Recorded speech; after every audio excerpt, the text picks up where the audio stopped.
Imagine करो कभी आपको मेजर करना हो इस माउंटेन का हाइट या इस आइलैंड का डिस्टेंस इस सी से कितना होगा, या फिर इस तरह से ये ट्री का हाइट किस तरह से आप फाइंड आउट करोगे।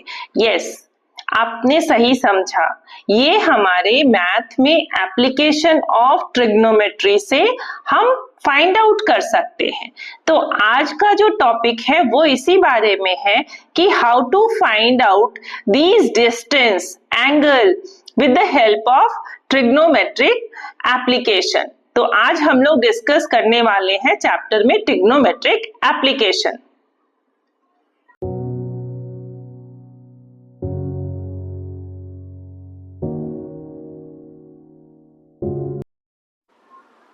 एप्लीकेशन ऑफ ट्रिग्नोमेट्री में बहुत ही इंटरेस्टिंग फैक्ट है कि हम लोग कैसे फाइंड आउट कर सकते हैं कि ट्रिग्नोमेट्रिक रेशियो के हेल्प से each and every distance height है ना, जिसे हम लोग डिस्टेंस एंड हाइट के नाम।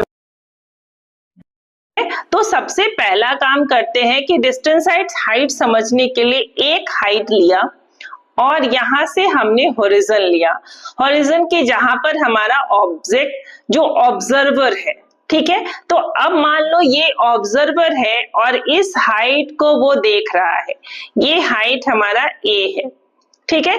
तो जो ये एंगल फॉर्म होता है, this angle is known as angle of elevation, है ना। ये क्या कहलाता है हमारा एंगल ऑफ एलिवेशन। आज का ये टॉपिक बहुत ही इंटरेस्टिंग है और मैं छोटे छोटे पार्ट्स में आपको ये समझाने वाली हूँ कि कैसे इजी वे में ट्रिग्नोमेट्रिक एप्लीकेशन को सीखें। तो प्लीज लास्ट तक वीडियो देखें, ठीक है। अब देखो यहाँ पर ये हमारा पॉइंट हो गया। अब यहाँ क्या क्या फाइंड आउट कर सकते, अगर ये एंगल थीटा गिवन है तो ये हाइट फाइंड आउट किया जा सकता है और ये डिस्टेंस फाइंड आउट किया जा सकता है ना। अब देखो ये तो हो गया कि एंगल। अब मान लो कि कोई ऑब्जेक्ट हमारा यहाँ है बी, ठीक है, और ऑब्जर्वर यहां से उसको देख रहा है ना।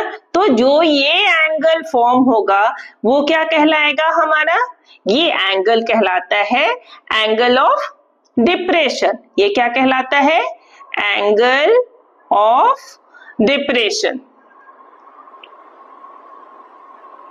है ना। अब देखो ये तो आपने देख लिया कि एंगल ऑफ डिप्रेशन कैसे होता है। तो आपको लगेगा कि अरे यही जस्ट अपोजिट है कि मान लो तुम रोटेट करोगे इसको या फिर इसके पैरेलल में एक लाइन अगर हम ड्रॉ करते हैं, है ना, ये पैरेलल लाइन ड्रॉ करोगे तो ये एंगल और ये एंगल इक्वल होगा, है ना। तो ये थीटा अगर है हमारा तो ये भी थीटा हो जाएगा और इस तरह से इसके हेल्प से हम लोग फाइंड आउट करेंगे। अभी तक आपने ट्रिग्नोमेट्री के रेशियो में देखा था कि कैसे हम लोग ये हाइट है ना, ये जो हाइट है ये बेस है हमारा, ये बेस और ये हाइपोटेन्यूज के रिलेशंस। तो मोस्टली जो यूज होता है वो होता है हमारा टैन थीटा, कभी कभी sine theta and cos theta के भी हेल्प से हम लोग फाइंड आउट कर सकते हैं। तो आपको लर्न क्या रखना है इसमें, मैंने बताया था अपने वीडियो में कि 0 डिग्री, 45 डिग्री, 30 डिग्री, है ना, 30 डिग्री, 60 डिग्री एंड 90 डिग्री। लेकिन अब देखो यहाँ पर 0 डिग्री तो होगा नहीं कोई भी हाइट एंड डिस्टेंस में और 90 डिग्री नहीं होगा। तो ये तीन अगर वैल्यू आपको याद है साइन, कॉस एंड टैन के, तो आप इसको इजी वे में बना सकते। तो यहाँ मैंने क्वेश्चन लिया है क्वेश्चन नंबर 1 और उसके हेल्प से आपको बताते हैं।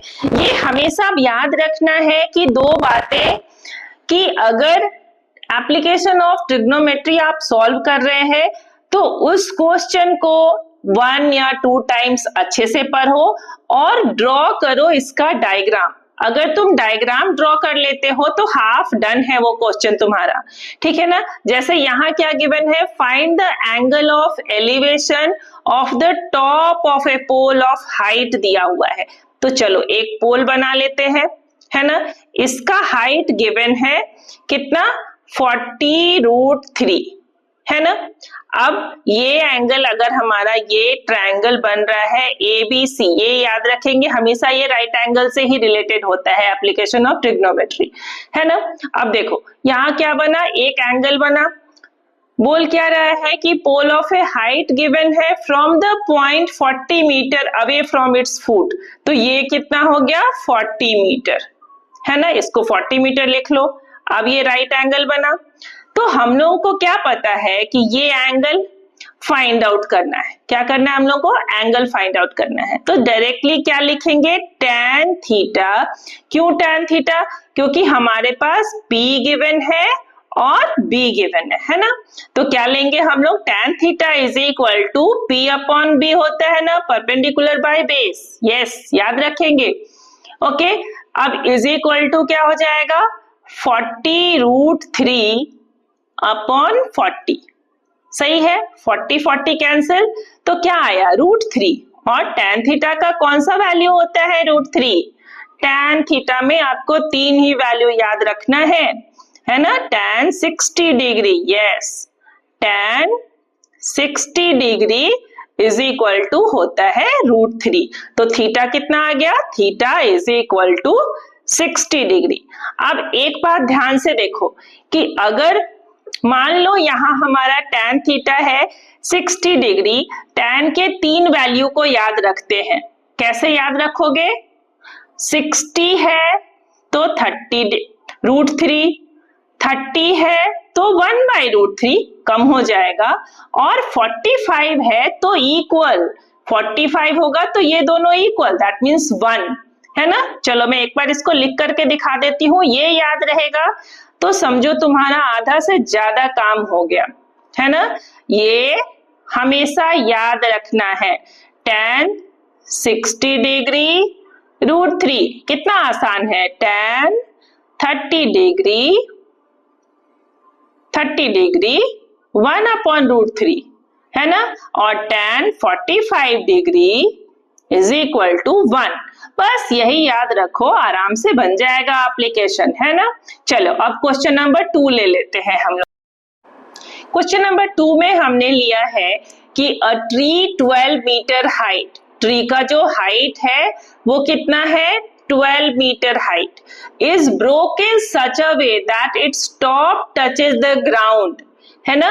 चलो एक ट्री बना लेते हैं, इसमें सबसे पहला काम करना है, ड्रॉ करो, रीड करो क्वेश्चन को, हाफ तो तुम्हारा वहीं पे डन हो गया, है ना। ये एक ट्री था हमारा, मान लो ये हाइट x है, तो ये हाइट कितना हो जाएगा 12 - x, क्योंकि टोटल हाइट गिवन है 12 मीटर, है ना। अब देखो ये ग्राउंड से इस तरह से यहाँ पर हमारा ग्राउंड है, तो जो ये पार्ट गिरेगा ट्री का वो कहाँ गिरेगा, यहाँ गिरेगा। इस पॉइंट को A ले लो, इस पॉइंट को B और इसको C, ये एंगल गिवन है 60 डिग्री, सही है। अब अगर ये पार्ट हमारा 12 - x है, तो ये भी तो वही पार्ट है ना जो ट्री का पार्ट गिरा है कि नहीं। तो ये फाइंड आउट करना नहीं है तुमको, फाइंड आउट क्या करना है, at what height from the bottom, तो ये जो हाइट है बॉटम से लेकर के यहां तक का ये जो x गिवन है वो तुमको फाइंड आउट करना है, ठीक है। तो चलो अब क्या लेंगे हम लोग, हमारे पास कौन सा रेशियो गिवन है, यहाँ रेशियो गिवन है हमारे पास P is equal to x है, ठीक है, H is equal to 12 - x है, and theta is equal to 60 है। P और H किस में आता था, साइन में, है ना। तो क्या लिखेंगे, sine 60 degree is equal to क्या होता है P/H, है ना। ये तो सबने पढ़ा होगा, मैंने भी वीडियो बनाया है इसका, आप चाहे तो जाकर के उसे देख सकते हैं। एंड प्लीज लाइक करें, सब्सक्राइब करें वीडियो को, सो दैट कि मैं आपके लिए और भी अच्छे अच्छे वीडियो बनाकर ला सकूं, ठीक है। यहाँ क्या हो गया, sine 60 degree is equal to P/H। अब P का वैल्यू क्या है, पहले तो साइन 60 डिग्री का वैल्यू क्या होगा, √3/2, यस वैल्यू याद रखोगे आसानी से बन जाएगा, √3/2। P कितना है x, और ये क्या है 12 - x, जब भी ऐसा क्वेश्चन रहे तो क्या करोगे, क्रॉस मल्टीप्लाई, है ना। गुड। अब देखो क्रॉस मल्टीप्लाई कर लोगे इसको तो ये हमारा आंसर मिल जाएगा। यहाँ क्या हो जाएगा, 12 minus x into √3 is equal to 2x, है ना। अब देखो ये क्या हो जाएगा, 12 √3 minus √3x is equal to 2x। 12 √3 को यहां रहने दो और x वाले पार्ट को उस साइड ले जाओ, ये क्या हो जाएगा 2x प्लस √3x। अब इसमें से हम लोग क्या कर सकते हैं, कॉमन ले सकते हैं, तो ये हो जाएगा 12 √3 इज इक्वल टू x को कॉमन ले लो, ये हो जाएगा हमारा 2 प्लस √3। अब देखो जो पहले चैप्टर में पढ़ा था रैशनलाइजेशन, यहाँ देखो रैशनलाइजेशन को कैसे हम लोग यूज करेंगे, है कि नहीं। किसको किसको आता है रैशनलाइज करना।